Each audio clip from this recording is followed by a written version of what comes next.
Welcome to the 20th meeting in 2025 of the Delegated Powers and Law Reform Committee. I'd like to remind everyone to please switch off or put to silent your mobile phones and other electronic devices. The first item of business is to decide whether to take items 5, 6, 7, 8 and 9 in private. Is the committee content to take these items in private? Yes. Under agenda item number 2, we're considering an instrument subject to the affirmative procedure. An issue has been raised on the draft Scottish Parliament Constituencies and Regions Order 2025. The purpose of this instrument is to give effect to the recommendations in a report by Boundaries Scotland on its review of the boundaries of the Scottish Parliament's constituencies and regions.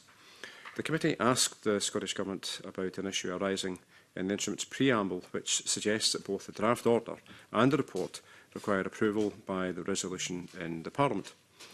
The report requires only to be laid, and there is no basis in the Parent Act for a motion to approve it. The Scottish Government, in its response, agreed that the report does not require approval and stated its intention to correct the preamble to make the position clear before the draft instrument is submitted to His Majesty in Council. Does the committee wish to draw the instrument to the attention of the Parliament on the general reporting ground because of the error in the preamble? Does the committee wish to draw its correspondence to the attention of the lead committee, noting that the Scottish Government intends to correct the error in the signing copy of the instrument? Yes. And does the committee wish to make it clear that it is not expressing a view on the proposed method of correction? Yes. Under agenda item number 3, we're considering an instrument subject to the negative procedure. A point has been raised on SSI 2025-166, the Town and Country Planning Fees for Appeals Scotland Amendment Regulations 2025.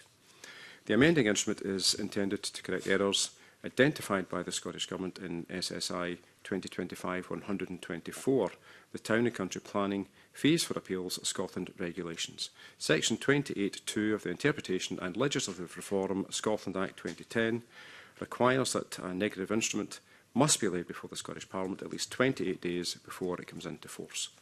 This instrument was laid on the 29th of May 2025. The instrument comes into force on the 8th of June 2025, which is less than 28 days later. Does the committee wish to draw the instrument to the attention of the Parliament under reporting ground J for failure to comply with delaying requirements? Yes. The Scottish Government explained to the presiding officer in a letter which will be published in the committee's report on the subordinate legislation considered at today's meeting the reasons for not complying with delaying requirements. SSI 2025-124, which this instrument corrects, comes into force on the 9th of June 2025. Therefore, this corrective instrument must come into force on 8th of June 2025 at the latest to avoid errors in the first instrument having practical effect.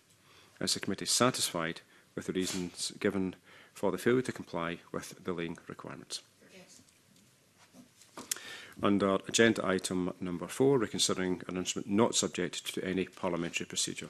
No points have been raised on SSI 2025-167. Is the committee content with this instrument? Yes. Thank you. And that now concludes the public part of the meeting, and I'll move the committee into private.